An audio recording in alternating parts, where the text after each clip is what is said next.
Welcome to news అడ్డా. ఎక్కడైనా చెరువులు ఆక్రమిస్తే స్పందించే హైడ్రా మరి కోడి చెరువుపై ఎందుకు స్పందించట్లేదు?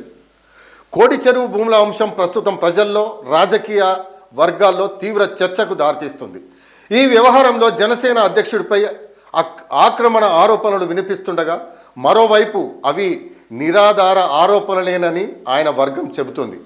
అయితే ప్రజలను ఎక్కువగా కలవరపెడుతున్న విషయం ఆరోపణల కంటే వాటిపై ప్రభుత్వం, సంబంధిత అధికార యంత్రాంగం నుంచి స్పష్టమైన సమాధానం లేకపోవడమే. ఈ అంశంపై ఆరోపణలు చేస్తున్న జర్నలిస్టులు, సామాజిక కార్యకర్తలు అది అక్రమమేనని బల్లగుద్ది చెబుతున్నారు. మరోవైపు జనసేన నాయకుడు నిర్వహించిన ప్రెస్ మీట్లో పూర్తి స్థాయి స్పష్టత ఇవ్వలేకపోయారనే విమర్శలు వినిపిస్తున్నాయి. ఒక సందర్భంలో ప్రభుత్వం అది ఆక్రమణ అని నిర్ధారిస్తే ఆ భూమిని ప్రభుత్వానికి అప్పగిస్తాను అని చెప్పిన ఆయన, మరో సందర్భంలో అది ప్రైవేటు భూమి, అందులోకి వచ్చిన వారిపై కేసులు పెడతానని వ్యాఖ్యానించడం జరిగింది. అలాగే ఆ భూమిని తన గోవులకు గడ్డి కోసం ఉపయోగిస్తున్నానని కూడా చెప్పారు. ఈ పరస్పర విరుద్ధంగా కనిపించే ప్రకటనల నేపథ్యంలో ప్రజల్లో సహజంగానే అనేక సందేహాలు తలెత్తుతున్నాయి. అసలు ఆ భూమి స్వరూపం ఏమిటి? అది చెరువు పరిధిలో భాగమా, ప్రభుత్వ భూమా, లేక చట్టబద్ధమైన ప్రైవేట్ ఆస్తా? ప్రజలకు సమాధానం చెప్పాల్సింది రాజకీయ పార్టీలు కాదు, రెవెన్యూ రికార్డులు, సర్వే పత్రాలు, అధికారిక నివేదికలు, ప్రభుత్వ సంస్థలే నిజాలను తేల్చాలి. ఇక్కడే హైడ్రా సంబంధిత శాఖల పాత్ర కీలకంగా మారుతుంది.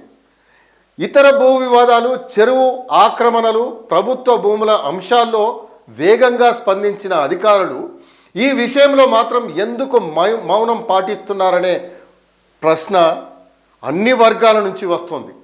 ఒకవేళ ఆరోపణల్లో వాస్తవం లేకపోతే అధికారిక రికార్డులను ప్రజల ముందుంచి వివాదానికి ముగింపు పలకాలి. ఆరోపణల్లో నిజం ఉంటే చట్ట ప్రకారం చర్యలు తీసుకోవాలి. చట్టం అందరికీ సమానంగా వర్తించాలనే సూత్రం ప్రజాస్వామ్యానికి పునాది. ఒక వ్యక్తి లేదా రాజకీయ పార్టీకి అనుకూలంగా వ్యవస్థ వ్యవహరిస్తుందనే భావన కలిగితే ప్రజల విశ్వాసం దెబ్బతింటుంది.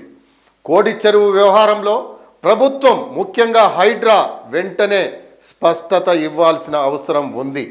వేరే భూములపై, వేరే ఆరోపణలపై స్పందించినట్లు ఈ అంశంపై ఎందుకు స్పందించడం లేదో ప్రజలకు వివరించాల్సిన బాధ్యత హైడ్రాకు ఉంది.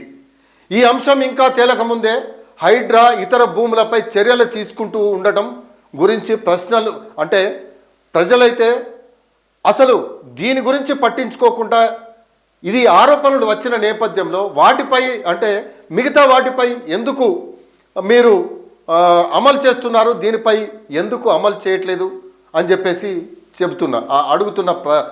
ప్రశ్నలు అడుగుతున్న పరిస్థితి అయితే ఉంది. అయితే చట్ట అమలులో ఒకే ప్రమాణం ఉండాలి. ఒక కేసులో వేగం, మరో కేసులో మౌనం ఉంటే వ్యవస్థ నిష్పాక్షితపై సందేహాలు రావడం సహజం. అందుకే కోడి చెరువు వివాదంపై అధికారిక నిర్ధారణ వెలువడే వరకు ప్రజల సందేహాలను నివృత్తి చేయడం ప్రభుత్వ బాధ్యత. ప్రజలకు కావాల్సింది రాజకీయ ఆరోపణలు కాదు, వాస్తవాలు, ఊహాగానాలు కాదు. అధికారిక నిర్ధారణ జరగాల్సిందే. కోడి చెరువు వివాదంలో నిజం ఏదైనా కావచ్చు, కానీ ఆ నిజాన్ని ప్రజల ముందుకు తీసుకురావాల్సిన బాధ్యత ప్రభుత్వానిదే. ప్రభుత్వం స్పందించే వరకు ప్రశ్నలు కొనసాగుతూనే ఉంటాయి. ఇప్పుడు బంతి ప్రభుత్వ కోర్టులో ఉంది. కోడి చెరువు భూముల అసలు వాస్తవం ఏమిటో ప్రభుత్వం చెప్పాలి. హైడ్రా ప్రజలకు స్పష్టంగా చెప్పాల్సిన సమయం ఆసన్నమైంది.